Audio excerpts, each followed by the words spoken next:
Übertragen. Herzlich willkommen, schönen guten Tag, Seppi.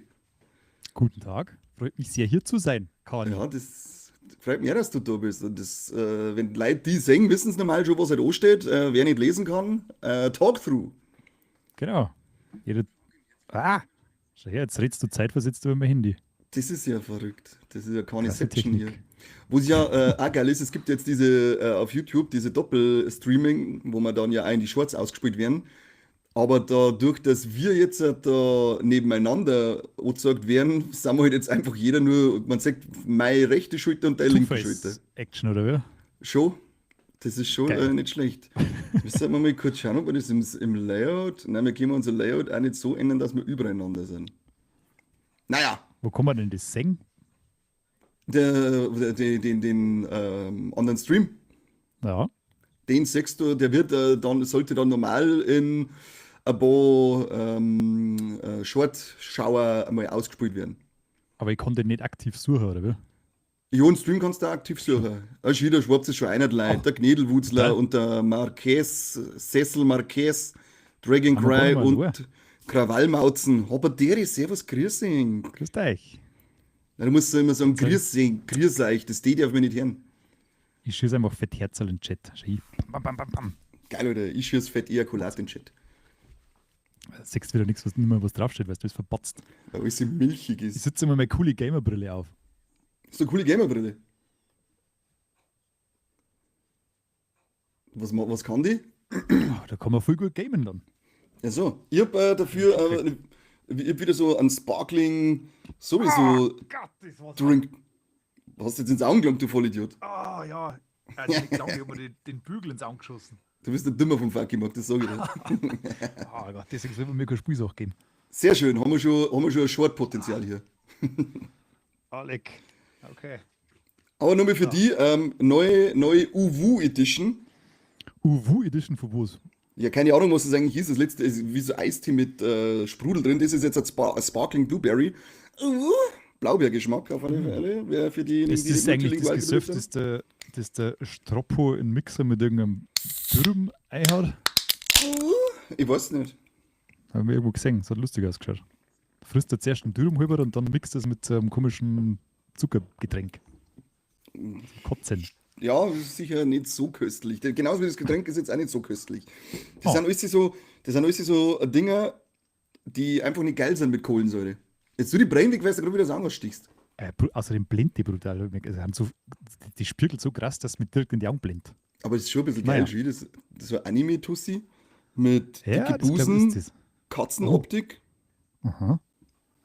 Da ist Schon einmal krass. Weird Boner Alert. Be I Wild, habe ich dir, schön, dass du da bist. So, Servus. so Leute, Talkthrough ist auch gesagt. Wir haben natürlich auch gleich im ersten Monat von 2026 gezockt wie die Irren. Ja. Und der Seppi darf mal anfangen mit seinem I Hate This Place, dass wir mal top aktuell in dieses Jahr starten. Ne? Das ist eine gute Idee, das ist eine gute Idee. Ich habe nämlich die Ehre gehabt, dass ich I Hate This Place schon vorab spielen darf. Das kommt nämlich außer am 29. Januar und das ist quasi morgen. Und da kann ich euch gleich mal eine Empfehlung aussprechen. Ist das so? Das ist ein sehr, sehr, sehr charmantes kleines Spiel. Das ist von, ich übertrage mal schnell meinen Bildschirm. Dann könnt ihr ja sehen, wo sie redet. Wenn ich es hinkriege, geht das Teilen. Bildschirm, Genau, gut, Seppi. Bist du wieder Computerhacker, bist du?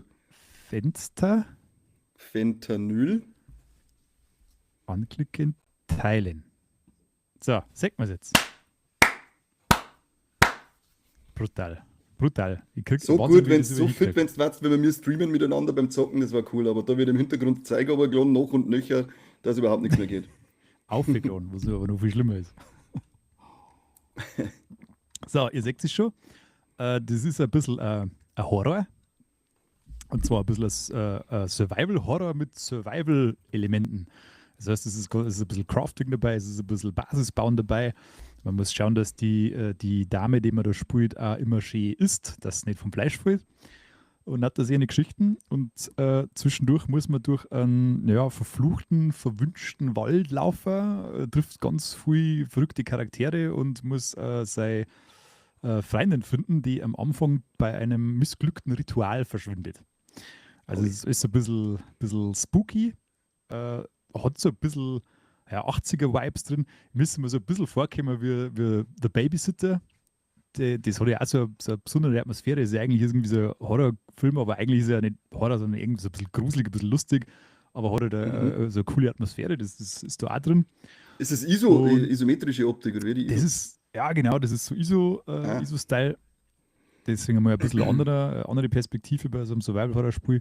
ja, Und ist ja viel mit Schleicher und so. Also du hast quasi zwei Welten. Du bist einmal hast du so die Oberwelt, das ist so ein großes Waldstück mit einer großen Farm und viel Felder und so eine Sachen. Und da triffst du halt auf allerlei verrückte Zwischenfälle. Du laufst zum Beispiel mal so an einem alten Auto vorbei, zerstört sich nichts und auf einmal gibt das Ding Vollgas und verschwindet dann in nichts. Also irgendwie so eine Geistererscheinung. Dann kommt wieder irgendein gestörtes Räder her, das irgendwie besessen ist und möchte die aufspießen. wie Dann bei kommt Bambi irgendwann the mal ein Raumschiff Reckoning. daher.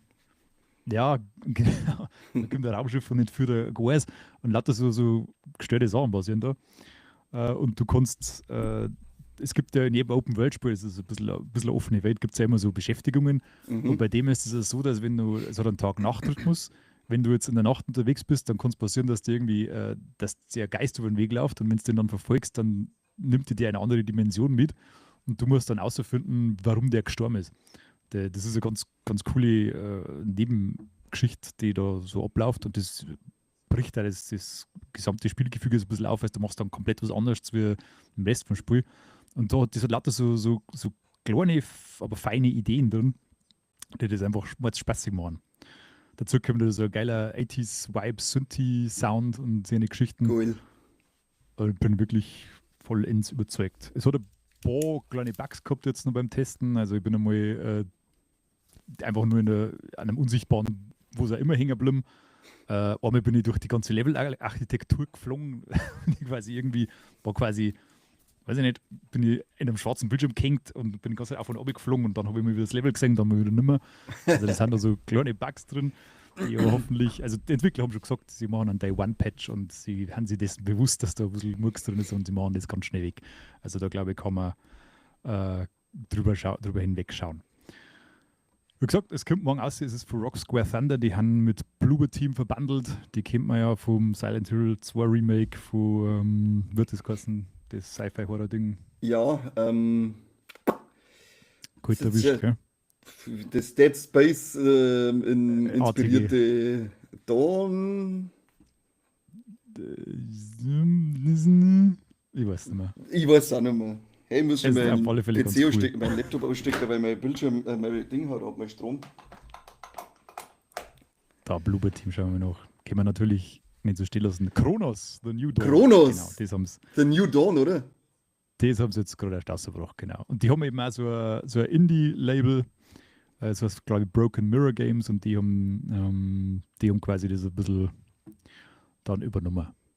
Also, wie gesagt, Daumen hoch, wer also ein bisschen Horror mag, der nicht ganz so grausam ist, sondern eher so ein bisschen gruselig und ein bisschen schwarzen Humor drin hat. Klare Empfehlung. Oh! Oh, Philipp wieder, vielen Dank. Fette Potato. Messi! Das mengen wir. Das mengen wir. Da Schöne runde Sache, du. können wir einkaufen, wird Sau. Da können wir wieder einkaufen, wird Sau. Was sagt er? Ich sag aktuell Lost Judgment, damit ich Meta mache in meinem Yakuza-Marathon. Wie viele Teile hast du da noch vor dir, nachdem jetzt? Aber statt eigentlich sehr spannend, was soll ich jetzt machen? Hau ich Gangster zusammen und freunde mich mit Streunermiezen an, die mir dann Items schenken. Peak, ja, hört sich noch Peak an, das ist wirklich Peak Gaming. Ich mag auch mit Streunermiezen. Wie viel Äh, gibt es denn eigentlich in dem Yakuza-Universum? Das sind doch 100 endlos. mittlerweile. Das Das ist sind brutal. endlos viel, ja. Da hat er auf alle Fälle was vor sich mit dem Marathon, das sage ich. Das Ja, sagt ich. werden wir Wo, in den nächsten 3 Jahren noch mal auf, sehen. auf welche Konsolen kommt das eigentlich, oder wo wird das überspielbar sein, das I Hate This Place?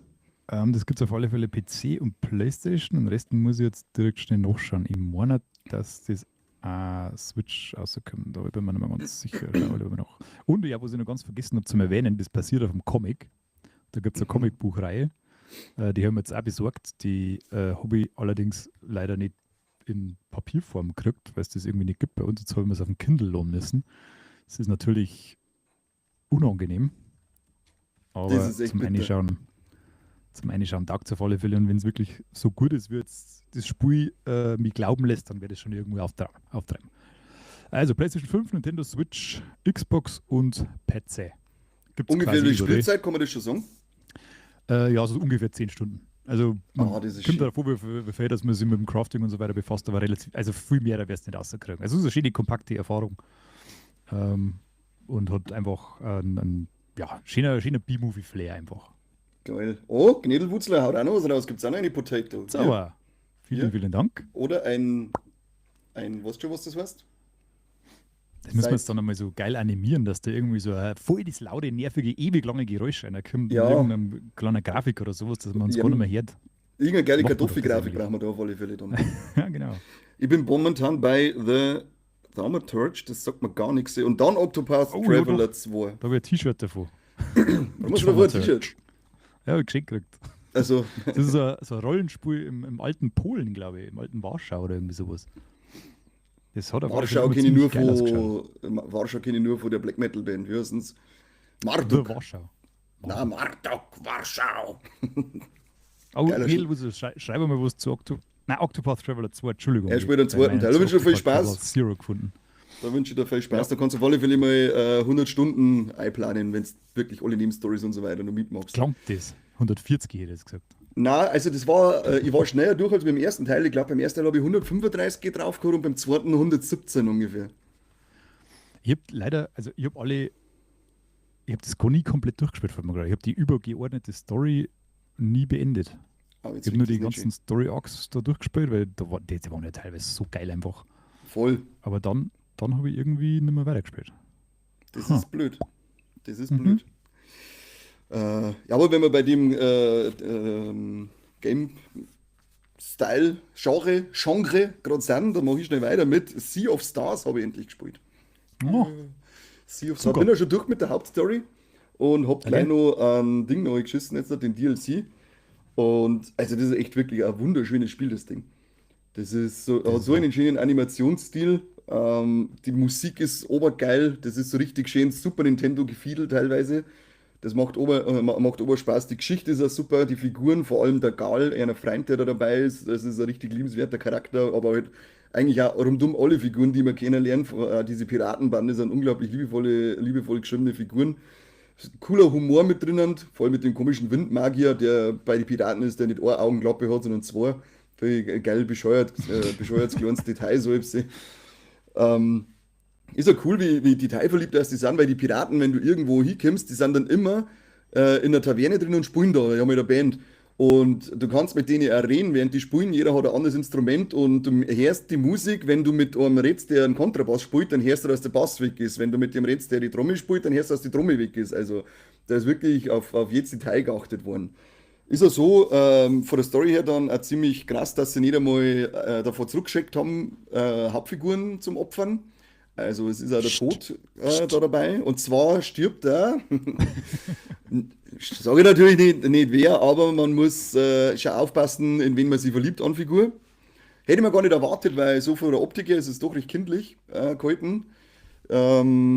Aber ist ja geil mit denen, sie haben ja dazwischen dann animierte Szenen, die dann ausschauen wie eben, also wie so He-Man-Comic gezeichnet vom Stil, also jetzt nicht im Anime-Look, japanisch, sondern sehr westlich angehaucht. Und beim DLC links dann auch nochmal cool einen drauf, weil da ist so eine Mischung aus, einmal sind es animierte Szenen, die ausschauen wie so Standbild-Animationen aus dem Super Nintendo-Spiel, die sich nur so leicht bewegen und du siehst so richtig die pixelige, körnige Optik. Und dann sind es Ja, auch wieder die das ist cool. gezeichneten Zwischenszenen. Was ja geil ist, dass der DLC gratis ist und Der bietet ist ja aber aber, nicht klar, oder? ja genau, das wollte ich gerade sagen, der bietet eine komplette neue Story, eine komplette neue Oberwelt, eine neue Figur, deine Hauptfiguren, mit denen du spielst, die bleiben gleich, also mit denen spielst du da wieder, aber deine Skills ändern sie, du hast andere Fähigkeiten und musst dadurch auch neue Timings lernen, weil das ist ja ein rundenbasiertes Kampfsystem, bei dem du bei Aufschlag vom Gegnerangriff mit dem richtigen Timing blocken kannst oder deine Attacken mit dem richtigen Timing verstärken oder verdoppeln und verdreifachen kannst. Und das musst du halt auch nochmal neu lernen jetzt im DLC. Also sie haben sich da wirklich Mühe gegeben. ist eine coole Welt, weil du bist so in einer Art Puppenwelt drinnen und das ist dann alles ein bisschen so auf Zirkus gemacht. Das hörst du dann auch wieder an der Musik, die ist mit so typischen Zirkusgeräuschen unterlegt. Die Gegner, mit denen, wenn du kämpfst, die machen dann, was weiß ich, wie so Tröten, die man druckt, Sounds zum Beispiel, wenn du das Ei haust. Es sind viel Clown-mäßige Figuren dabei. Und was wollte ich noch sagen? Ah, genau, und das halt alles so umsonst. Weil ich habe nämlich schon damit gerechnet, dass ich sicher einen Zehner oder so hinlegen muss, was ich ja gern gemacht hätte. Also den vergunne ich jeden Cent. Aber so einen riesen DLC nochmal gratis außer zum Hauen, da gibt es auf alle Fälle artige Kartoffel von mir. Bin jetzt gespannt, wie lange das der DLC da noch geht. Fürs Hauptspiel habe ich jetzt 30 Stunden braucht. Habe aber gefühlt fast alles mitgenommen. Jetzt kannst du ein bisschen Regenbogenmuscheln kannst sammeln. Ich glaube, ein bisschen was um die 60. Da habe ich jetzt so im ersten Durchgang fast 50 schon gefunden. Da werde ich mir aber jetzt nicht die Arbeit machen, dass ich das alles noch einsammelt. Und ich glaube, du machst nämlich einen neuen Ort irgendwann auf, da man eine Figur abgehen. Ansonsten habe ich eigentlich alles mitgenommen bei den 30 Stunden. Ja, krass. Also schön übersichtliche Spielzeit. Er hat einen geilen Spieleflow. Das ist echt immer, dass ich gespielt habe, ja, spielst du schnell das eine Thema da fertig und du merkst gar nicht bei dem überhaupt nicht, wie schnell das die Zeit vergeht. Also ich war da jetzt mal so, oh fuck, Alter, jetzt habe ich wieder 840 Stunden am Stück gespielt, das ist ja irre. Habe ich ja praktisch 27 Mal durchgespielt. Im Februar werde ich dann noch berichten, wie toll der DLC dann am Ende wirklich war, weil ich gehe stark davon aus, dass der an Qualität nicht nachlassen wird. Was wir einmal bei denen Spiele, was wir bis jetzt immer außen vor lassen haben und irgendwie ignoriert haben, ist Chained Echoes. Das müssen wir irgendwann einmal nachholen, weil das muss auch ganz bombastisch gut sein. Das kenne ich jetzt nur vom Namen her, glaube ich, aber da habe ich noch gar nichts gesehen, aber ist auch so wie in dem Stil wie Sea of Stars, oder wie? Ja, es ist auch so ein JRPG-Dings und das muss ein paar Sachen ganz spannend neu machen und das war vor 3 Jahren oder sowas, ist das ziemlich gut angekommen und ich habe das seitdem rumliegen, aber ich komme immer nicht dazu, weil dann Mhm. kommt Octopath Traveler 1000 und dann fliegt das wieder hinten runter, aber das Ja, müssen dann wir unbedingt mal angreifen. hast wieder 100 Stunden zum Spielen. Ach, weil der Philipp schreibt da gerade einer, Sea of Stars war echt schön, DLC war dann schon raus wegen dem Kampfsystem. Der DLC ist wesentlich schwerer. Also habe ich bin jetzt nach die ersten 5 Stunden, die ich jetzt vielleicht eingesteckt habe, schon öfter gestorben, glaube ich, als im ganzen Hauptspiel. Die haben da sind da mit der Schwierigkeit schon nochmal angezogen. Man kann es zwar individuell einstellen, aber es ist ein angenehmer Schwierigkeitsgrad. War aber im Hauptspiel so, dass es nicht so einfach war und man ab und zu mal hops geht, dass man dann wirklich sagt, ah, okay, jetzt weiß ich, da habe ich die Taktik ein bisschen falsch gemacht, sollte ich vorher noch das mit einbauen. Aber jetzt im DLC musst du nochmal wesentlich genauer überlegen, dass du nicht gleich drauf gehst, weil die schon sehr stark sind, diese Mistschweinsgegner. Ja, ich habe das damals auch so ein bisschen das nicht allzu leicht in Erinnerung. Also ich habe das halt, Mhm. wie lange wir den gespielt haben, 12 Stunden oder sowas. Also du hast Ja, ja hast eh schon was zu helfen. den episch langen Einstieg da, was ewig lang dauert. Und dann habe ich noch ein wenig weitergespielt gehabt. Und mir hat das eigentlich glaub ich, ganz gut gefallen, das Kampfsystem, weil du hast ja da diese rundenbasierten Kämpfe und Ja, kannst da ja ein bisschen aktiver sein beim Abwehren vor Angriffen und so. genau. Das hat mir eigentlich schon ganz Spaß gemacht. Ja, das mag ich auch, wenn ich da, also ich bin allgemein so Fan von so rundenbasierte Kämpfe, darum mag ich ja selbst wie Octopath Traveler sehr gern, aber das ist nochmal so eine feine kleine Note, die sie damit eingebaut haben, das ist einfach Mhm. nur ein bisschen, weil oft man sitzt halt bei so rundenbasierten dann schon so da, so, Druck, Ja, und da kannst du noch ein bisschen dabei bleiben, das ist ganz genau. nett. Jane Eccles Gnädelwuser schreibt da schreibt es gerade. Gnädelwuchs, ja. Genau. Jane Eckers ist ein deutscher Entwickler. Das ist wahr, ja. Ich glaube sogar, Ja, das war nur einer. Das dann ist nur müssen wir wirklich nur einer. supporten. Dann müssen wir Ja, supporten. Die deutsche Spieleindustrie muss supportet werden. Steigt aber eh gerade, habe ich letztes Mal gelesen, haben jetzt neue, sogar Förderungen neu genehmigt gekriegt. Also sie wollen jetzt ja, anscheinend auch aber gar nicht mal in diesen. dem Bereich, wo es einmal war. Also das ist Irgendwo, ich habe nur gelesen, nicht dass mehr sie viel. aber wollen, dass der Markt jetzt bei uns auch besser gefördert wird. Aber gut, Ja, solange. das ist aber halt nur Blabla von Leuten, die sich nicht auskennen. Außer diese Killerspiele, die fördert man nicht, gell? Genau. Ja, Sea of Stars, wie gesagt, um das abzuschließen, nochmal im Talkthrough Februar werde ich dann ein Gesamtbild noch kurz zeichnen, wenn ich den DLC durch habe. Sehr schön. Was Ich hast du habe noch nochmal, gespielt? ich habe momentan ist ja, kommt ja eigentlich kaum ein großes Spiel raus und deswegen habe ich mir Ja, Gott sei die Dank. Zeit, ja, da habe ich dann aber so Zeit, so ganz viel so Indie-Spiele auszuprobieren, die ich schon ganz lange auf der Liste habe, weil die einfach meistens auch viel mehr Spaß machen, muss ich ganz ehrlich sagen. Also, Ja, du bist so wenn richtiger ich die Wahl Indie-Fan hätte, geworden, gell? voll, wenn ich die Wahl hätte, die nur sie in die Spiele spielen, weil die einfach viel geiler haben. Die probieren noch viel mehr Sachen aus, die haben nicht dann so, die haben nicht daran gebunden, dass man möglichst lange in dem Spiel bleibt und machen deswegen keine schwachsinnigen Zeitraffer-Systeme, sondern die konzentrieren sich halt einfach nur aufs Wesentliche und man hat eine schöne, kompakte Erfahrung. Und deswegen probiere ich immer sehr viel aus. Was ich auch ausprobiert habe, was eigentlich völlig entgegen meiner Neigungen steht, ist Hytale. Ich weiß nicht, ob das irgendwie verkehrt hat. Das ist Minecraft-artige Na, Survival-Spiel. Ja, und ich habe mich bestätigt gefühlt. Ich hasse. Das ist ganz furchtbar. Das hat halt auch diese Blockoptik und ja, du musst halt, du musst halt da deine Basis aufbauen und musst halt Sachen bauen und es hat überhaupt keinen Sinn und kein Ziel und keinen Zweck und da kriege ich aber schon das Kotzen, wenn so endlos Spiele, wenn ich da immer irgendwie das Gleiche machen muss und komme einfach nicht voran. Deswegen habe ich es wieder ausgeschaltet nach ein paar Stunden. Also ja, das nicht war so auch mein nichts für Ding. mich. Hat Das zwar war auch nichts. irgendwie im Early Access jetzt, glaube ich, fast 3 Millionen Spieler auf ein paar Tage gehabt oder 3 Millionen Verkäufe, also das geht schon gut ab, aber für mich ist das einfach nichts. Das ist wie, ich hätte immer wieder mal Bock auf Animal Crossing, das ist ja auch so ein Mhm. Nintendo-Standbein. Aber wie du auch schon sagst, das ist ja auch so Endlosspiel ohne so richtiges Ziel, meine ich dann, wo du einfach nur jeden Tag diese Simulation mehr Ja, oder weniger spielst. Finde ich, da hat, habe ich keine Zeit dafür, habe ich keine, oder keine Lust irgendwie. Ich habe das früher Harvest Moon auf dem Super Nintendo habe ich voll ja, gesuchtelt. Warum auch immer, da ist es ja eigentlich fast genauso gewesen, glaube ich, dass du einfach nur von Tag zu Tag so dahin gebauert hast. Aber ja. da habe ich jetzt halt irgendwie überhaupt nicht mehr den Drang dazu. Es hat ein Handyspiel gegeben, Animals Crossing, das habe ich mir ein bisschen nebenbei gespielt. Aber gibt es jetzt nicht mehr genau, deswegen habe ich aufgehört.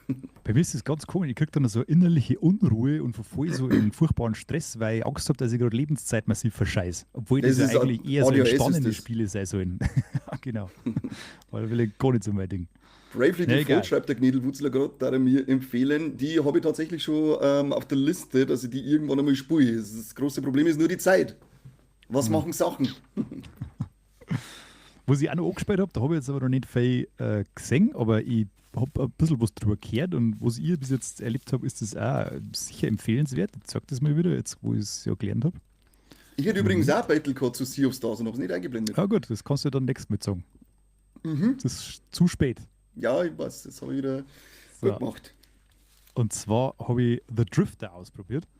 Das ist auch wieder so Pixel-Optik. Finde ich voll super, die Grafik und wie das alles sehr animiert ist, schaut echt sehr geschmeidig aus. Und das ist so ein, ja, so ein Point-and-Click-Adventure Mhm. mit so einem Thriller, so einer Thriller-Story. Du fängst da Thriller, an, Thriller, Thriller. Thriller. Geht's irgendwie los, du bist in so einem, bist so ein Landstreicher, fast so unerlaubterweise im Zug mit und dann gibt es da ein Geballer und dein Mitfahrer wird erledigt und du springst aus dem Zug und landest dann quasi in so einer Kanalisation und dann baut sich so langsam so eine Geschichte auf. Und da ist so ein Kniff dran, also du kannst da sterben und immer wenn der stirbt, passiert irgendwas und dann kommt er wieder zurück. Also du kannst dann quasi deine Fälle wieder gut machen und kannst andere Sachen machen, dass du halt nicht stirbst, so quasi. Mhm. Und das hat bis jetzt, wie gesagt, ich habe nur kurz eingespielt, bis jetzt eine Stunde oder sowas, aber das schaut wirklich interessant aus und verspricht eine ziemlich spannende Geschichte zu haben. Also sollte es mal im Auge behalten, wer sich auf so Point-and-Click-Adventures einlassen kann und spannende Geschichte erleben mag, Pixeloptik, das war vielleicht ganz interessant. Kostet, was steht da, ein 20, hat aber, glaube ich, auch so um die 10, 12 Stunden, soweit ich das jetzt in Erinnerung habe. Also auch wieder eine schöne, kompakte Erfahrung. Kann ich nur empfehlen. Schaut sie so wunderschön. Zack. Hallo? Bin ich da jetzt? Hallo? Hört mich noch Jetzt jemand? bist du wieder da. Was war denn das jetzt wie jetzt? Bin ich jetzt Keine im Ahnung. Raumzeitkontinuum gefangen gewesen? Du Oder hast was dich war einfach jetzt? aufgehängt, ja. Live vor laufender Kamera hast du aufgehängt. Krasser Einen Scheiß. kleinen Snuff hier gemacht. Hardcore. Auf alle Ja. Fälle Aber Empfehlung ich von glaube, mir. Eine kleine. ja, genau, das glaube ich war du bist eigentlich ziemlich genau fertig gewesen und dann warst du weg. Ja, perfekt. So mengen wir das. So mengen wir das. Jetzt pass mal auf, ich habe jetzt gerade festgestellt, ich glaube, wenn man dein Fenster größer macht, dann bist du ein bisschen besser in diesem Doppelstream, in dem Horizont, in dem vertikalen Streamfenster drin. Du müsstest jetzt ein bisschen mit dem Stuhl nach links fahren. Dann glaube ich, bist du mittiger. Das Besser ist so? ja auch nicht gescheit live, dieser Wix-Scheiß da. Oder Was das? ist hier mit Pixel Kani? Ist jetzt meine Kamera im Arsch, oder wie? Ach, leck mich Das war doch in gerade den wieder so ein Arsch rein. Lag. Ja, wahrscheinlich. Sag ich das jetzt einmal gescheit hier. Naja, drauf geschissen, drauf geschissen. Was habe ich noch gesagt? Kurzen Ding haben wir jetzt reingehauen, bin endlich mit Doom Eternal fertig. Das habe ich mit einem Kumpel gespielt.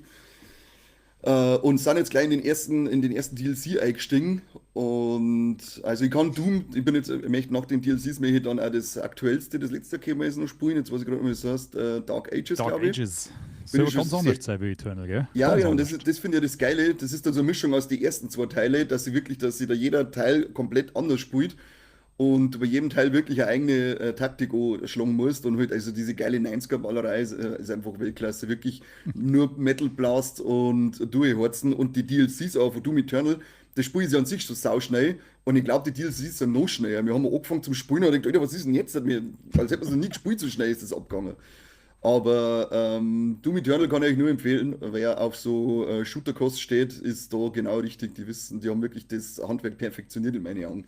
Weiß ich nicht, warum selbst wie Doom nicht einfach eine größere Fangemeinde hat oder warum das überhaupt nicht eine größere Das war eine Fangemeinde hat als Call of gigantische Duty. Fangemeinde. Ja, aber man größer nicht als Call of Duty oder selbst, weil das ist ja, Call of Duty ist ja dieser Ja, das, Scheißdreck im Vergleich. das liegt in der Natur der Sache, weil Doom ja Einzelspiele-Erlebnis ist abgeschlossen ist, das halt noch so und so viel schon vorbei ist und Call of Duty halt ein ganz Jahr lang mit Content versorgt wird und deswegen Ja, aber mit ist es, Scheiß-Content. ja voll, Das das ist ja spiele ich lieber grundsätzlich einfach nur 20 Mal bescheuert. Doom durch, bevor ich eine Stunde in der Drecks Call of Duty einstecke. Ich weiß Das ist nicht, eh klar. warum id Software da bisher keine richtige Multiplayer-Kampagne ausgekaut hat für Doom. Das kann ich mir vorstellen, dass das richtig geil funktioniert hat. Das hat ja früher hat's ja Quake Arena und so gegeben. Ja, genau. Das Ist ja dann ein war ja eigenes Spiel quasi geworden, das oder? von Das denen. Quake.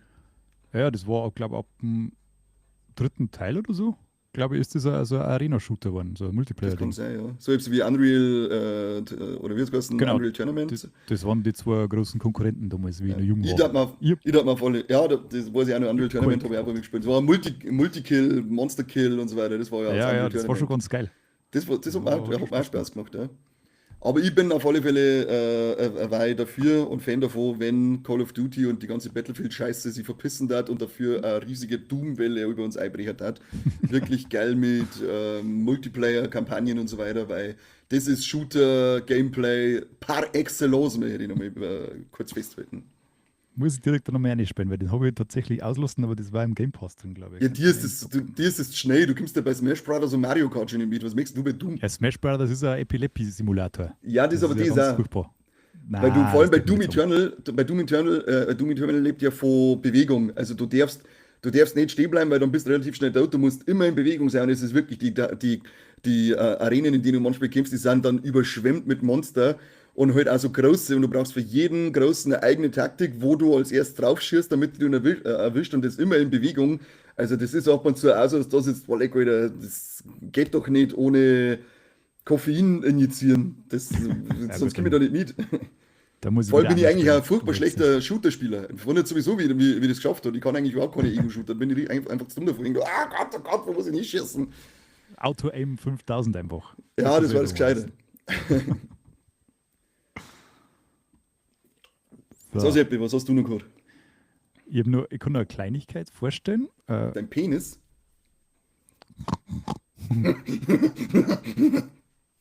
Und eine größere Kleinigkeit. Also über eins habe ich schon, das brauche ich jetzt nicht mehr groß breit treten, über das habe ich da erinnert auch schon ein paar Mal geschmatzt.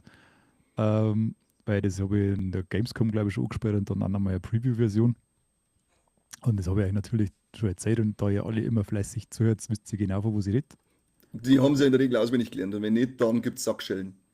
Genau, und zwar Mio. Memories in Orbit. Es ist ein wunderschönes Metroidvania. Es ist wirklich wunderschön. Man sieht schon, Ja. so ein gezeichnetes, spielbares Gemälde ist das Ist eigentlich. das ein bisschen so wie Ori vom Stil her? Kann es sein?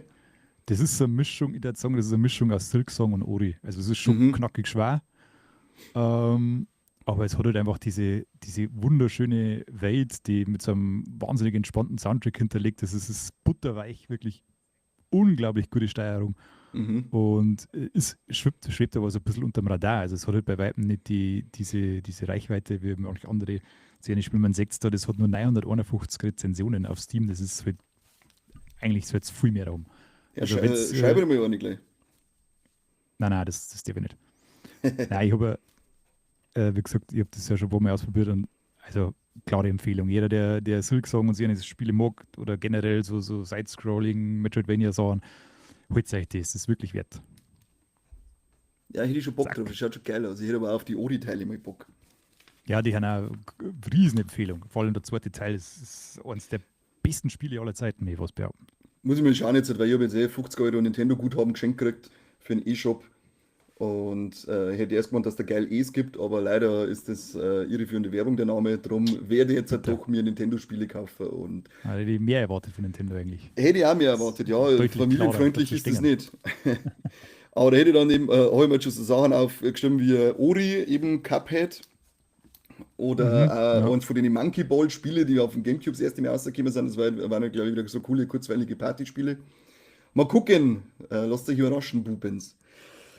Ähm, ja, ich habe da endlich Metroid Prime 4 Beyond gespielt. Hab's jetzt für die Erzähl. Switch 1, nachdem ich einige Videos angeschaut habe, mit Grafikvergleich zwischen Was der kannst du Switch so 1 und 2. spielen können mit der veralteten Technik? Keine Chance. Oder wo? Keine Chance. Unspielbar. Ich hab's dann außer da und hab die Cartridge zerbrochen, weil ich stinksauer war. Nein, also schaut auf der Switch 1, ist wirklich nur also sauschöne Grafik für die Switch 1, gehört wahrscheinlich auch zu den schönen Spielen, die sie rausgebracht haben. Wo sie bisher gerade einmal erlebt habe, ist die Ladezeit, die ist halt im Vergleich zur Switch 2 dreimal so lang, glaube ich. Aber gut, da ich noch nie eine kürzere Ladezeit gehabt habe, da ich noch keine Switch 2 habe, interessiert es mich jetzt auch nicht, sondern lebe halt einfach damit. Was geil ist wirklich, wenn du die ersten 3 Teile gespielt hast, dann fangst du an und du bist sofort wieder daheim. Es ist ein absolut vertrautes Spielgefühl. Von der Steuerung ist es genauso geschmeidig, wie es vorher war. Was ich gleich mal gemacht habe, war die scheiß Bewegungssteuerung ausschalten, weil die macht mich sowieso irre. Weil du kannst ja verschiedene Arten spielen. Du kannst entweder ganz normale Steuerung mit den Sticks oder du kannst rechts dein Blasterarm mit der Bewegungssteuerung benutzen, aber das hat mir in Metroid Gott. Prime 3 auf der Wii hat mir das schon genervt und ich bin da eher so klassisch, ich mag Bewegungssteuerung da nicht. Ja, Auf der das Switch stellt mir auch 2, ganz grausam vor. ja, das ist mit der Zeit auch anstrengend. Auf der Switch 2 kannst du es ja auch mit der Maussteuerung spielen, habe aber schon gelesen, dass das sogar die schlechteste Variante sein soll, obwohl Das die überrascht mich aber Maussteuerung, jetzt schon sehr. nein, Ja, da ist komisch. jetzt nicht einmal um die Handlichkeit gegangen, sondern weil die Maussteuerung an sich soll ja sehr gut funktionieren, aber bei dem Spiel funktioniert sie technisch nicht gut. Das ist Bei einem irgendwie hauseigenen Riesenmarkending. Das ist nicht schwach. cool. Ne? Aber sagen wir uns Ja. mal ehrlich, wer wird denn diese Maussteuerung bei der Switch 2 schon hernehmen? Da gibt es doch sicher nicht mehr als Tatsächlich, 1,8 Leute. tatsächlich habe ich jetzt, bevor du so gesprochen hast, schon wieder komplett vergessen, dass es die überhaupt gibt. Ich finde Ja, irgendwie bis ich nicht das statt. gelesen habe über das Metroid Prime 4. Was auch wieder cool ist, sie haben wieder viel, weil es ist ja dann zu den Retro-Studios, glaube ich, heißen die ja die ersten 3 Teile gemacht haben, weil die Geschichte ist ja 2017 haben sie es in der E3 angekündigt, dass Metroid Prime 4 kommt und dann haben sie immer gesagt, okay, wir sind überhaupt nicht zufrieden mit der Entwicklung, haben das komplett eingestampft und nochmal neu angefangen und zu die Originalentwickler von der ersten Trilogie wieder zurückgegeben. Und das merkst du dann auch, weil es sind so ein paar kleine Sounds von früher wieder dabei, die ich schon vergessen habe, aber als dann kämen sind so, oh geil, das weiß ich ja nur von damals, das ist ja erst 15 Jahre oder länger her, der letzte Teil. Keine Fehler bisher von der Grafik, dass irgendwie mal irgendwas mit Ruckler, Clipping oder sonstigen Pop-ups, da habe ich bisher auch noch überhaupt nichts feststellen können. Es ist ja wieder das geile Scannen dabei, weil Metroid Prime-Reihe hat ja schon viel, oder allgemein Metroid bis auf Other M, arbeitet ja eigentlich viel mit dem Environmental Storytelling. Und bei Metroid Prime ist es ja einmal so, dass du eine Scan-Funktion hast und du kannst immer deine Umgebung scannen und dann erfährst du über die Umwelt, über die Zivilisation, in die da gelebt hat und so, über deine Gegner. Das Einzige, was mir jetzt schon aufgefallen ist beim Intro, da hast du schon extrem viel scannen können, wo ich mich gefragt habe, ja, brauche ich so viel zum Scannen? Da wenn der Raum ist mit 8 Computer, dann kann ich 6 davon scannen, weil der eine nämlich dann für die Luftabwehr ist, der andere für Bodenabwehr, und da denke ich mir so, ja, das hätte es jetzt vielleicht nicht braucht, das ist ein bisschen viel zum Scannen. und es nimmt ab und zu einen Spielfluss eben auch raus, wenn du jetzt in so einen Raum reinkommst, wo so viel zum Scannen ist. Das finde ich ein bisschen überzogen. Ich hoffe auch, dass sie es Mhm. nicht so machen, weil bei irgendeinem Teil, ich glaube beim ersten oder zweiten, hat es auch verpassbare Scan-Elemente gegeben. Und wenn du dann so 100% Hans Wurst bist wie ich, dann ist es natürlich sehr ärgerlich, wenn ganz am Anfang irgendein Gegner nicht gescannt wurde. Jetzt weiß ich noch nicht, wie das sein wird, vor allem mit Endgegner, weil du musst ja dann auch jeden, ob das überhaupt Zeit wird, stimmt, da habe ich noch gar nicht reingeschaut, ob der Scan-Fortschritt diesmal auch mit einspielt. Aber ich befürchte schon wieder, dass man bei Endgegner irgendwann so gehen wird, dass ich stirb und stirb und stirb und beim 16. Mal sterben denkst du nicht mehr dran, dass du am Anfang scannen musst und dann. Aber Ja, bisher, ich habe es jetzt halt mal 2 Stunden, 2, 3 Stunden angespielt. Es ist sehr, es spielt sich wirklich wie die vorherigen Teile. Wer da Fan davon war, hat da wahrscheinlich absolut sehr gefreut. Sie gehen schon einen sehr, sehr sicheren Weg, was auch Erzählung angeht, weil damals bist du ja in der ersten Trilogie mit den Chozo haben die geheißen, das ist so eine verstorbene oder verlorene Zivilisation gewesen. Jetzt bist du bei die Lamor oder so heißen die auch untergeht und überwiegend schon untergegangen ist. Also da ist schon so eine Parallele zu den ersten also Teile. wie Avatar 1 und 2 und 3. Fast, ja. Und du hast jetzt so Psi-Fähigkeiten, was sich zuerst voll geil anhört, aber am Ende des Tages sind es die gleichen Fähigkeiten, die du früher auch gehabt hast, wie der Grapple Beam, was schon mit dem man sich schwingen hat können, ist halt Ja, jetzt der Psi-Grapple Beam. Die Scan-Funktion ist jetzt der Psi-Funktion. Es ist der Space Jump, glaube ich, ist jetzt auch gerade so ein Psi-Jump oder selbst. Sie haben eigentlich gerade die alten Fähigkeiten genommen und jetzt halt den Namen Psi austauscht oder erweitert und okay. es ist dann am Ende das Gleiche. Das ist, also ich glaube, sie sind dann nur durch das, dass sie einen Neustart machen müssen, wollten sie wirklich auf Nummer sicher gehen und haben sie jetzt da noch nicht so die großen Experimente getraut. Aber es ändert nichts am Gameplay, es ist trotzdem sau schön, sau spaßiges Gameplay und wie ich schon gesagt habe, wer mit den ersten 3 Teile seine Freude gehabt hat, wird es da definitiv auch haben. Ich freue mich jetzt Ja, auf alle cool. Fälle zum Durchspielen. Ja, bin gespannt, was du sagst, wenn du durch bist, weil die Bewertungen haben jetzt gut, was ich so gelesen habe, aber jetzt nicht überschwänglich positiv. Also, Na, so der es Durchschnitt so 8 hätte, von 10 hätte ich gesagt, 7, ja, 7, 8 Punkte von 10 in der Regel. ja, also ich hätte mir da ich hab immer das gedacht, dass das schon ein bisschen besser knallen, oder zumindest hätte einknallen sollen, weil es ja doch eine riesen Marken ist und lange darauf gewartet ist, aber naja, Vielleicht ist der Abstand ein bisschen zu lang gewesen. das kann natürlich auch sein. Da noch schnell Wobei, das Spotlight-Blend, das ich hergekriegt habe. oh, Lass mir nicht damit nachsagen, dass ich das vergessen tu. Das war's an Spielereien von mir. dann habe ich nur eine Kleinigkeit und zwar geht es bei mir Schon weiter wieder dein in Penis? wunderschöne Indies mit herausragender oder extravaganter Optik. So, Mhm.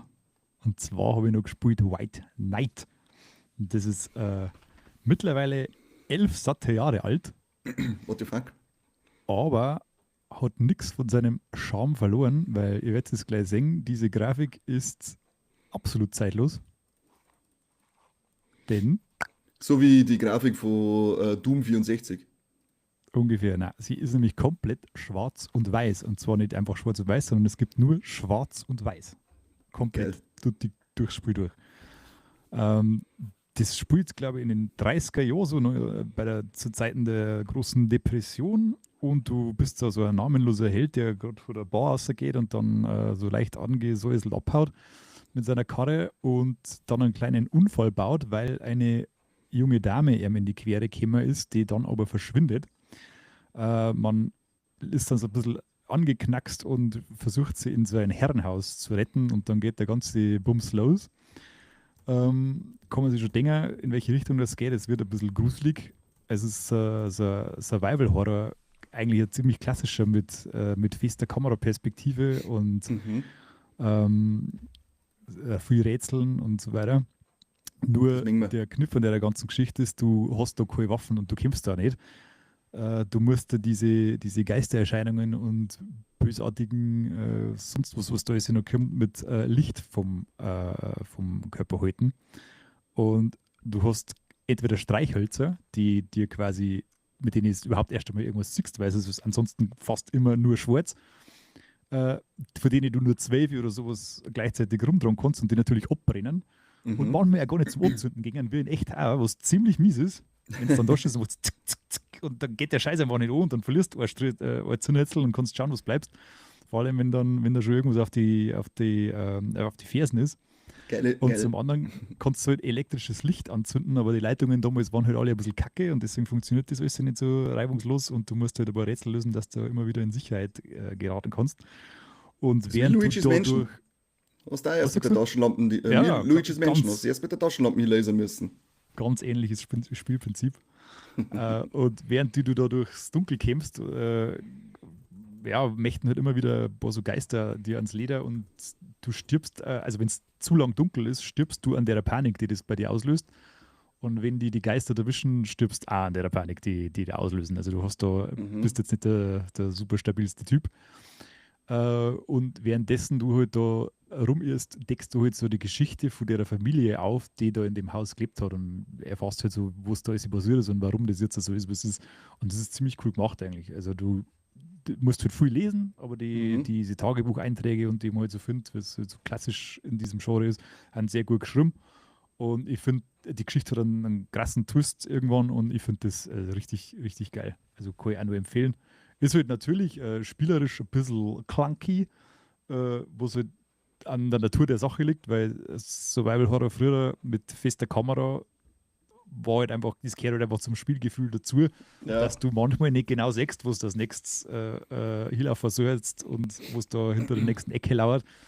Aber der Frust hält sich in Grenzen. Und die Spielerfahrung macht einiges wett. Also kann ich auch nur empfehlen, wer so ein bisschen Oldschool-Horror mag, mit so einer besonderen Note, atmosphärisch und spielerisch, kostet gerade 1,27 € auf Steam, And sehe ich nobody gerade. got dimes for this. Genau, die Ausrede gilt nicht. Und ansonsten kostet es, glaube ich, so 12, 13 Euro. Gibt es auch für PlayStation. Ich habe es schon auf der PlayStation besessen. Mhm. Hab's dann mir jetzt vor kurzem nochmal auf Steam gekauft für Steam Deck und ja, der 1,24 € war super investiert. Kann ich empfehlen. Okay. Hört sich auf alle Fälle geil aus, solche Dinger mag ich. Ja, auch wieder eine kompakte Erfahrung. Irgendwas um die 10 Stunden. Also Ach, kann man an nice. einem Wochenende durchspielen, wenn man möchte. Nice. Ja, kann ich nicht, da muss ich mich behindert saufen. Ist eh klar. Ich Ist bin eh klar. nämlich Aber ein sehr erwachsener Mensch. dann spielst du es einmal in der Zeit noch, in der du nicht mehr schlafen kannst, weil lauter Sau rauscht.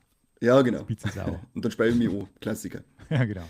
Also, hast du schon irgendwas von denen, jetzt weiß ich nicht, haben die Blumhouse schon ein Spiel ausgebracht oder ist das Chrysler Theater of Idols das erste, was jetzt im Februar Ja, kommt? ich glaube, jetzt muss ich mal schnell schauen. Ich habe noch nämlich da eins gekauft und ich glaube, das ist von Blumhouse. Weil das, was ich Und gerade das, gesagt habe, das Theater of Idols, das tat echt vom Trailer her ziemlich cool ausschauen, den ich natürlich nicht sagen kann, aber da müsst ihr dann selber schauen.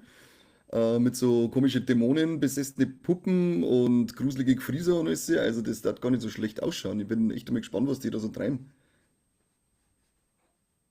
jetzt pass auf, red mal weiter, ich suche da das Spiel.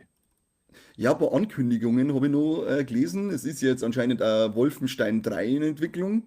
Und die Money waren ja, Wolfenstein Money war ja auch von den Studios, oder? It Software. It Ja, Software. ja.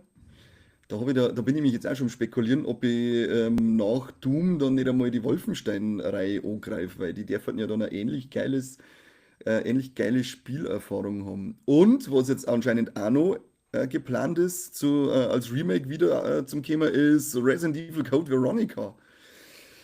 Da bin ich ja gespannt, Hm. ob wir das dann wirklich endlich kriegen. War auf alle Fälle geil, weil ich habe den GameCube-Teil letztes Jahr habe ich den durchgespielt, endlich mal. Und ist auch sehr cooles Spiel, coole Geschichte. Wenn man Resident Evil mag, wirst du auf alle Fälle sehr zufrieden rausgehen aus dem ganzen Teil. Da habe ich schon Böcke drauf. Und ein weiteres Spiel, auf das ich schon gespannt bin, nämlich zu Anime, der letztes Jahr rausgekommen ist, der Gachi Yaguta, und den fand ich ja voll geil. Also richtig coole Idee, coole Welt, coole Figuren. Und da soll ja angeblich ein Survival-Action-RPG rausgekommen, basierend auf dem Anime und Manga. Mehr hat man leider noch nicht dazu bekannt gegeben, aber das ist etwas, das werde ich mal auf dem Schirm behalten. So, jetzt habe ich es Oh, gefunden. Jetzt passe ich mal auf. okay. Ich teile das gleich wieder. Wahnsinn, was die Technik Yes. zulässt. Und zwar ist das letztes Jahr Anfang Dezember rausgekommen und das hat keine Sau mitgekriegt. Also gar keine.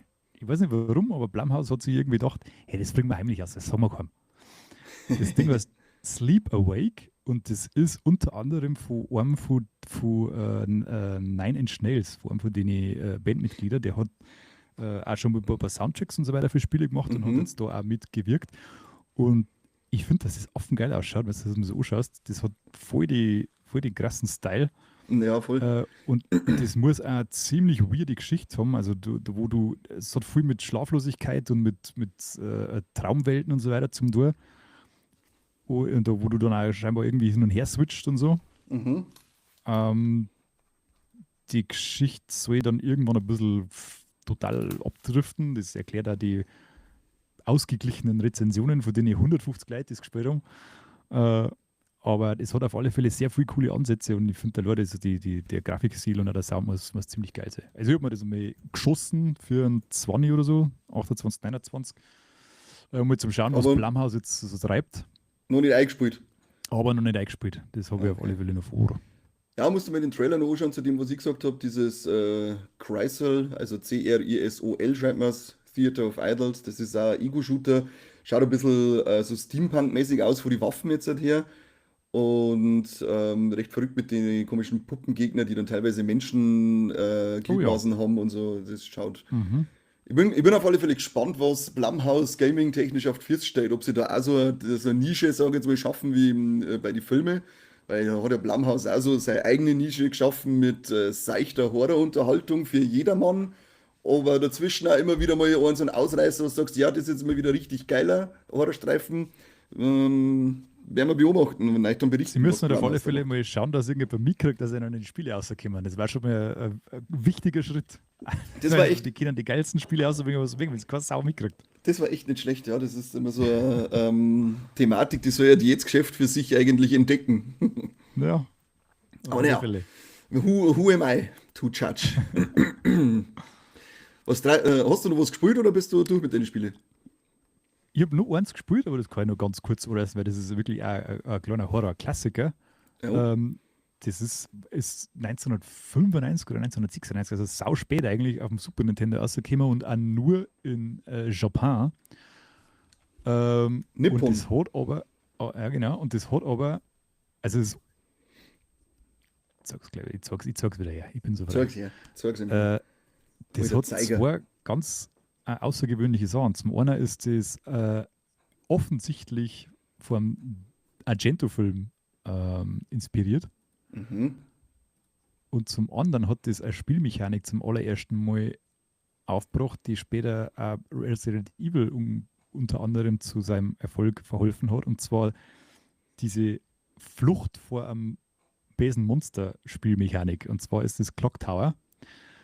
Ähm, Man kommt da als Waisenkind in ein altes Haus, ein Klassiker mal wieder, und wird dann aber statt, dass man quasi seine neuen Eltern vorgestellt wird, diesem widerlichen kleinen Scherentyp über den Weg laufen, der dann einen nach dem anderen von den Waisenkinder abschlacht Mhm. und der Protagonistin halt einen Zwicker möchte. Und du kannst eigentlich, also du kannst halt nur davor laufen und der taucht halt immer an unterschiedlichen Stellen einfach so auf und dann kannst du halt nur irgendwie versuchen zum Verstecken. Und das ist Okay. halt damals sehr einzigartig gewesen. Das ist jetzt nochmal neu aufgelegt worden, 2024 als Rewind Edition. Kann man mittlerweile überall auf gängigen Plattformen kaufen und hat es halt, wie gesagt, vorher im Westen nie gegeben. Und es ist wirklich cool gemacht. Also das halt, geht halt von links nach rechts quasi nur und du hast halt so, und du kannst jetzt zum Beispiel unter so ein Bett verstecken.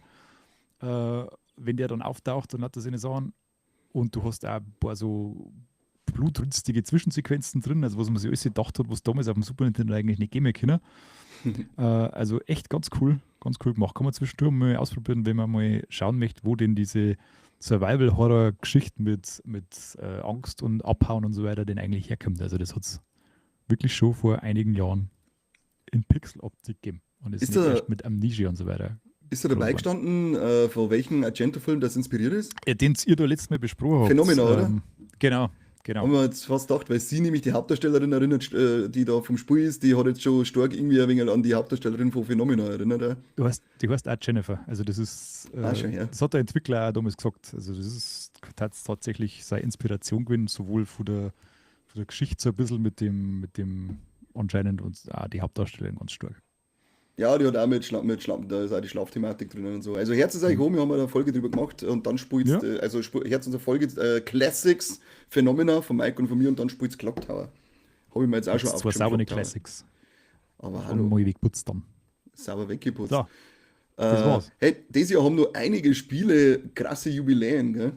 Da bin ich schon mal Wahnsinn. gespannt, was wir da kriegen, weil zum Beispiel Legend of Zelda wird dieses Jahr 40, Metroid wird auch 40, Kid Icarus und Castlevania werden 40, Dragon Quest wird 40. Ich bin echt gespannt, ob wir da irgendwie coole Sachen aus kriegen an so Jubiläums-Merch. Resident Evil wird 30, Pokémon wird 30, Sonic 30, Tomb Raider, gut, Tomb Raider haben sie schon angekündigt, gell?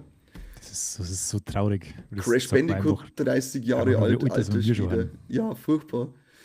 Und dann so Sachen wie Viele Devil von den May Spielen Cry kenne ich wird, seit dem ersten Teil. ja, das wird, wir Pikmin jetzt seit 25-jähriges dieses Jahr, Max Payne 25 Jahre, Devil May Ja, Cry, ja. Golden Sun. Oder kämen da Remakes, gell, von Max Payne. Habe ich auch Erst schon und der gelesen, zweite ja. Teil aus einem Spiel aus. Da freue Da ich mich bin schon. ich am Start, ja. Animal Crossing auch 25 Jahre, schon, ja, weil wir vorher schon mit davon geschmerzt haben. Na, krass. Eieieiei, da haben wir gedacht, da muss ich mal kurz euch sagen, welche Jubiläen das wir haben, damit ich mich nicht allein alt fühle. Ja, genau. Das ist nämlich schon grausam. Was treibt denn Ubisoft, hä? Hast du es gelesen? Ja, Also Selbstabbau. erst einmal die gute Nachricht, die mich sehr gefreut hat. Und ich blende jetzt gleich das Bild leider dazu, damit ich es nicht mehr vergisst. Der Director vom Splinter Cell Remake ist wieder zurück bei Ubisoft und es wird jetzt weiter dran gearbeitet an diesem Splinter Cell Remake. Das ist aber, glaube ich, auch schon die einzig positive Nachricht zu irgendwelchen Spielenreihen, die Ubisoft da jetzt bekannt gegeben hat. Ja, sie haben ja massiv Stellen abgebaut und haben ja in den Studios jetzt irgendwie auf so komische, wie haben sie es genannt, Kreativhäuser aufteilt, die Mhm. dann quasi jeweils an bestimmte Marken nur noch arbeiten. Und ja, eins davor ist halt Assassin's Creed anscheinend. Dann gibt Da es auch kommt für ja nur das, Anno kommt ja jetzt noch, ich glaube, Assassin's Creed Hex oder Hexe ist ja noch angekündigt, Hexe, ja. was der nächste Teil ist. Dafür ist aber Assassin's Creed Shadows, der zweite DLC, der größte, wie man sonst eigentlich kennt, gestrichen. Also zu Shadows kommt auch nichts mehr bei Ubisoft raus. Ja, das ist schon heftig, zumal es ja mit dem letzten DLC ziemlich gut geworden sei so, ja. Also der ist sehr gut angenommen worden. Mhm. Aber insgesamt war es halt einfach nicht ansatzweise so ein Erfolg wie Valhalla. Ähm, wo ich aber auch verstehen kann, weil Valhalla ist halt auch wieder so ein Kind der Pandemie gewesen und ist zu einer Zeit rausgekommen, wo halt zufälligerweise Wikinger massiv populär waren. Ja, Und da haben sie halt einfach richtig Glück gehabt. Und da wird halt dann aber schnell davon ausgegangen, dass das problemlos nochmal alles so wiederholbar ist und das ist halt einfach nicht möglich.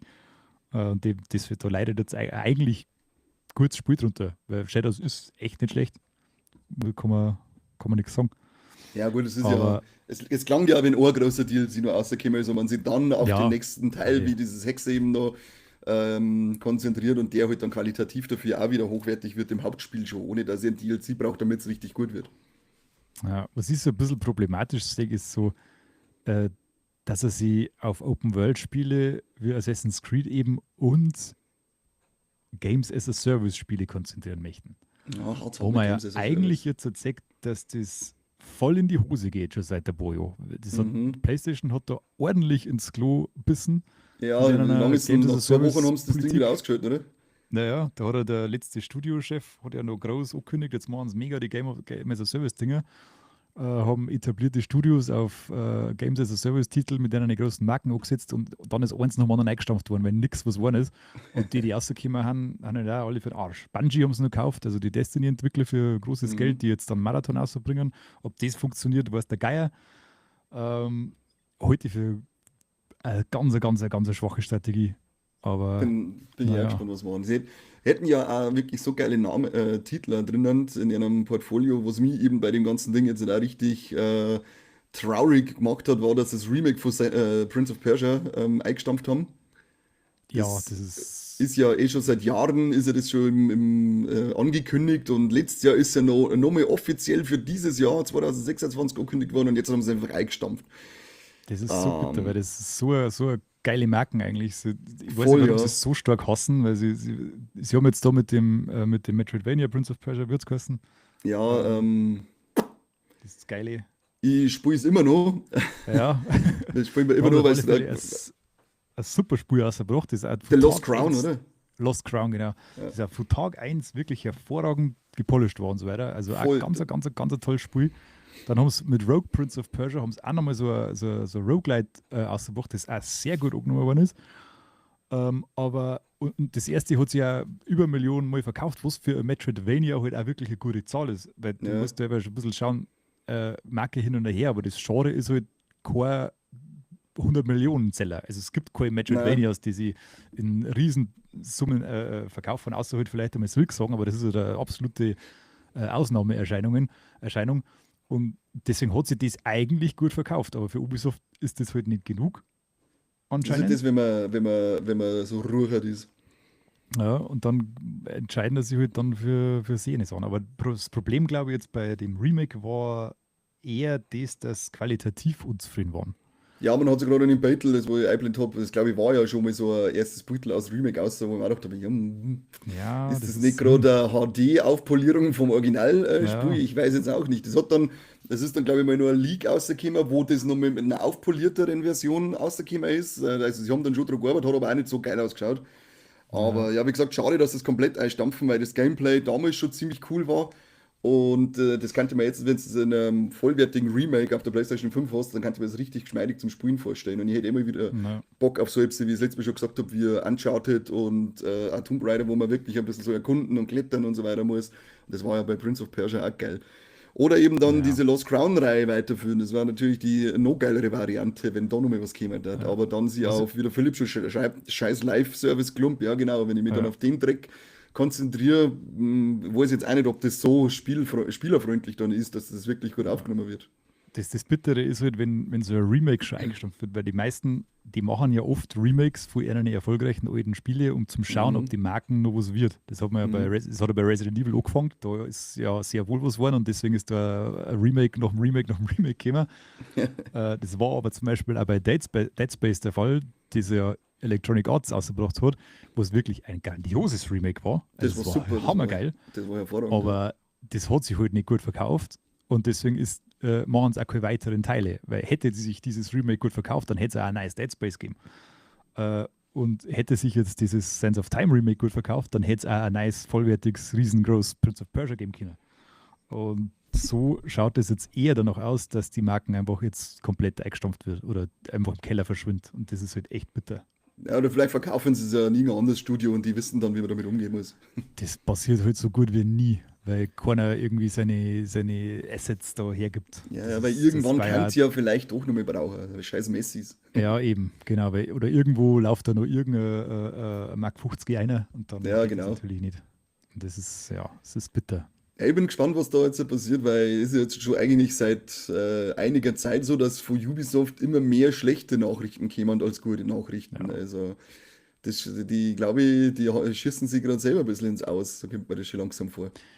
Ja, die haben ja, also was man oft so gehört hat, haben die ja intern ganz problematische Strukturen auch schon immer gehabt, dass das Mhm. quasi auch so ein Boys Club ist, der sich da selber die Ideen zuspielt und relativ wenig neuer Wind einlässt, weil man hat es ja gesehen, also man spricht ja nicht einmal sonst von der Ubisoft-Formel. Ja, ja. Da ist an Innovation war da schon lang nichts mehr drin und das hat auch ein bisschen was damit zum Tor, dass man eben irgendwie immer die Schiene gefahren ist.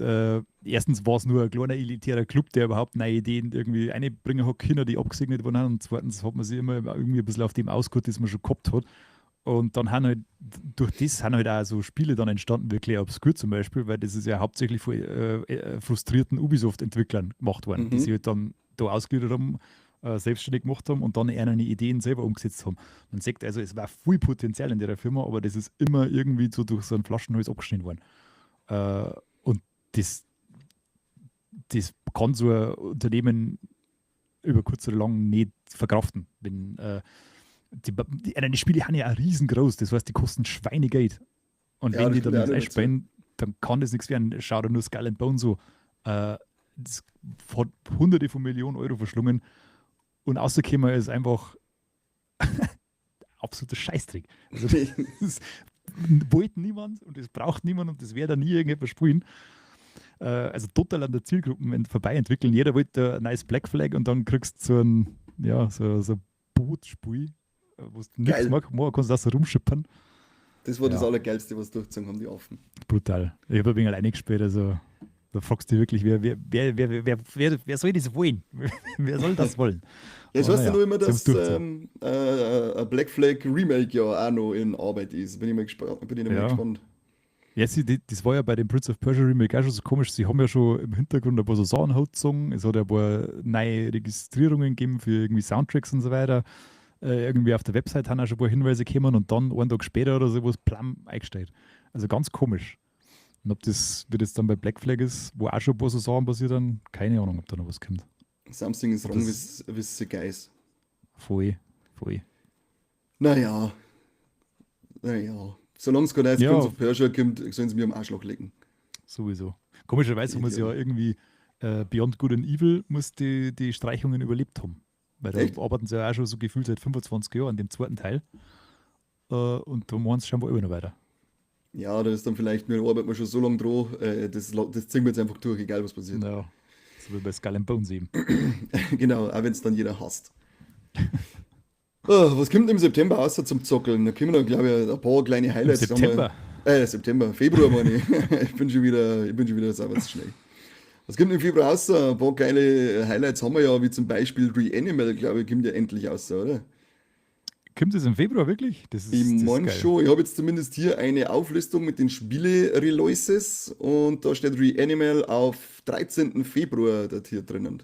Ah, da bin ich da, ich bin da nur im Urlaub. Aha, ganz schön blöd. Verdammt. Aber das größte Highlight wird wahrscheinlich dann Ende September, Kruzifix, was mit September jetzt, Ende Februar für uns sein, wenn Resident Evil Requiem rauskommt. Ja, das schaut schon Oh. gar nicht schlecht aus, der. Da bin ich ja schon Jetzt auch sehr noch mal- gespannt. Ein paar Previews angeschaut. Mhm. Ich war zum Preview-Event eingeladen worden. Aber Dann habe bist ich im die Kinder, Urlaub. weil es ein scheiß Hamburg war und Ach das so. zeitlich nicht hingehört hat. Aber Kruzifix. egal. Warum Das sind ist sie ja nicht so mal weit weg, die Leute? Ja, furchtbar. Sind sie mal ins Rottalsche Land ziehen. Das Rottoy. Ansonsten haben wir noch für Nintendo Multiplayer das Mario Tennis Fever. Ich habe, Oh ja, glaube ich, stimmt. nur auf Nintendo 64 das Mario Tennis mal gespielt, aber das, glaube ich, war eins von den Spielen, die mir gar nicht zugesagt haben damals. Ja. Ich kenne es am Gameboy noch. Stimmt, das ist auch Das gegeben. war, also es war nie so gut wie Super Tennis und deswegen Ja. scheiß drauf. Aber ansonsten war, glaube ich, nicht viel dabei. Das Romeo Ja, is a Dragon Dead Quest Man. 7 Reimagined. Ah, ja, habe ich noch stimmt. drin. Das habe ich mir auch noch auf die Liste aufgekaut, weil ich habe jetzt halt noch die Dragon Quest 1 und 2 Remakes daheim. Und haben wir gedacht, ach, weißt du was, die Dragon Quest Teile, die fangst du jetzt nach und nach, wenn es so Remakes raushauen, dann holst du die. Das werde ich auf Ja. alle Fälle dann auch mal spielen, wenn Zeit ist. Ansonsten, wie gesagt, nur das Romeo is a Dead Man. Ich habe gemeint, dass Das das von Romeo kann Must Die cool eine sein. Verspielung ist, aber ich glaube, es ist was Aber Eigenes, oder? das ist was Eigenes. Das ist so weird. Ja. Es schaut so geil aus. Aber ich hab's sogar schon da, aber ich komme nicht dazu leider. Das ist Weil ja ich eh jetzt wieder dann vom im Urlaub Suda bin. 51, oder? Ich glaube schon, Ist ja. das das? Also auf alle Fälle kann es sein, wenn man sich den Trailer und so anschaut. Ja, das ist, da steht Ja, da ist er, ja, No Suda More. 51, genau. Ja, und die seine Sachen sind ja sowieso immer richtig geil abgetraut. Also da machst du fast nie was falsch, wenn du von dem ein Spiel holst, wie sie Chainsaw Ja. Lollipop. War auch Weltklasse. Hat Spaß gemacht ohne Also Ende. viel Blut auf alle Fälle. Viel Blut und viel Blödsinn. Schießen, viel Metzgern, viel Blödsinn, viel ganz weirde Dialoge. Also sollte man sich, glaube ich, mal einballern. Wann kommt denn das Ding? Jetzt weiß ich, wie es heißt, aber von die Pokémon-Macher, ich glaube, von Niantic, oder? A Beast of Reincarnation. Ja, genau, das schaut ja mal brutal aus. Ja, und liest sehr, sehr interessant. Voll. Also ich habe da richtig Bock drauf. Was sagt der Ja. Philipp? Ich habe einmal Gerüchte gehört bei Ubisoft, dass der nächste große Antagonist in Far Cry 7 der Cillian Murphy sein soll. Ja, die sollten sich vielleicht das Geld sparen, dass irgendwelche riesen Schauspieler engagieren für so etwas und das dann lieber in irgendwie ein Kreativitätsteam einstecken, damit das nicht alles einfach nur Abklatsch vom vorherigen Teil wird, erweitert um ein anderes Ja. bekanntes Gesicht. Das Naja. ist, also, weiß ich ja nicht. Wenn das Aber dann die- nur in dem Ofen hervorlockt. Ja, was hast du, wie hast du gesagt, heißt das vor die Pokémon-Macher? Beast of Reincarnation. Beast of Reincarnation. Also das und muss das- unbedingt Allo- auf dem Bildschirm allein schon weil das, dass schaut du halt geil einfach aus. mit einem Hund unterwegs bist, das ist sowieso das Ja. Geilste. Das ist, haben sie uns eh schon um die Eier. Ja, total. Also Ah, das war's macht mich eigentlich, oder? gespannt. mit dem Februar auch oder hast du noch irgendeinen einen Ja, für uns interessanten Release? zwei geht es natürlich spannend weiter mit Nioh 3. Ah, da haben wir Da im haben ersten wir Teil eine ganze Stunde gespielt. ja, große Fans der Serie. Aber da liegt es in dem Fall an uns. Also, das glaube ich sind schon sehr gute Spiele, aber Ja, da habe ich jetzt nicht den Elan gehabt, dass ich mich da eindenke in diese ja. Kampfsimulation, nenne ich es jetzt einfach mal.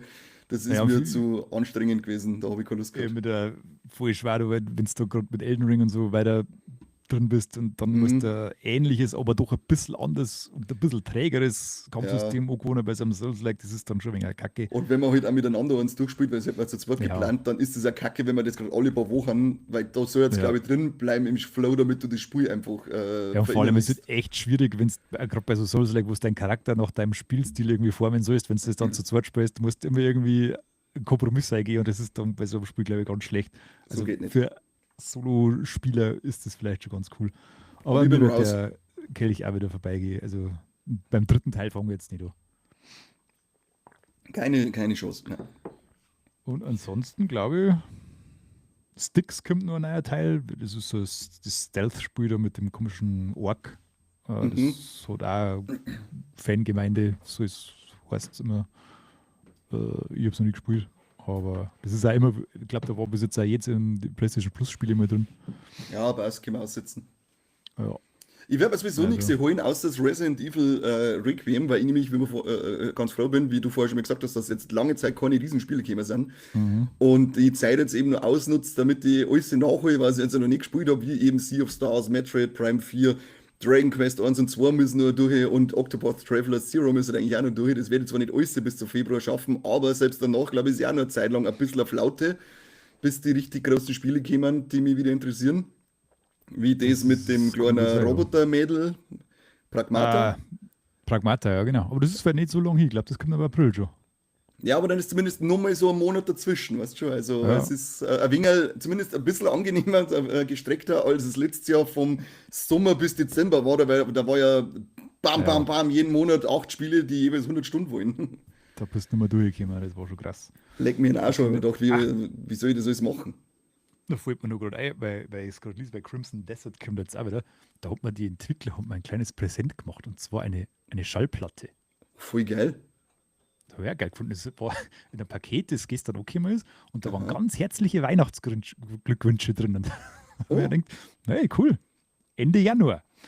ja, ist ja Jetzt wurscht. werde Der man Wille das, muss zählt. ich mir 5 oder 6 Platten haben da drin. Ja, du Das kannst voll ist zu geil einem scratchen dann, oder?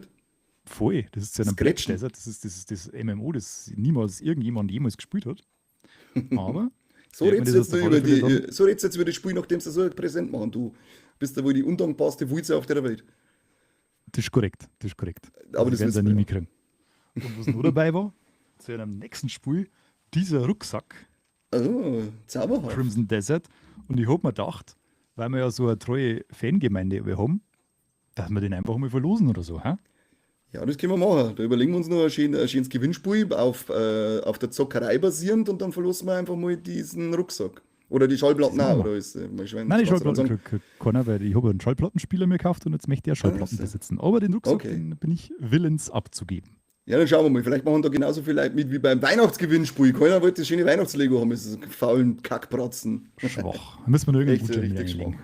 Lauter Grinch-Pisse. Aber gut, dann sind wir es für heute, oder? Wir sind es. Ich glaube, wir haben alles Wichtige abgehakt Das ist und schön. ich fahre jetzt in Urlaub. Bin dann Mitte Februar wieder da.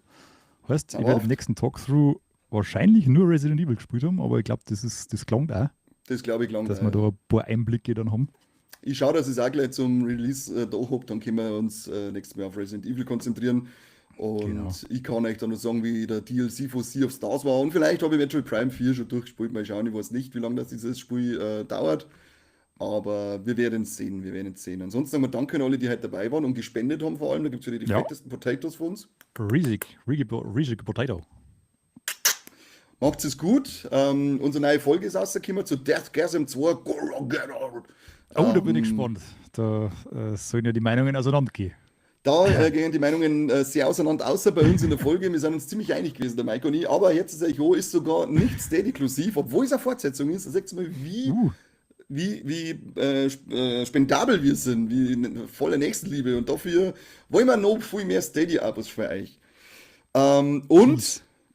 um zum Abschluss zum Thema, sehen wir uns eventuell am Freitag noch zum Kassettenschmerz, wenn ich da noch unterkriege. Die Woche ist ein bisschen vollgestopft, aber vielleicht schaffe ich es ja noch. Ansonsten hören wir uns nächste Woche wieder und sagen wir Küsschen auf die Nüsschen. Macht es gut.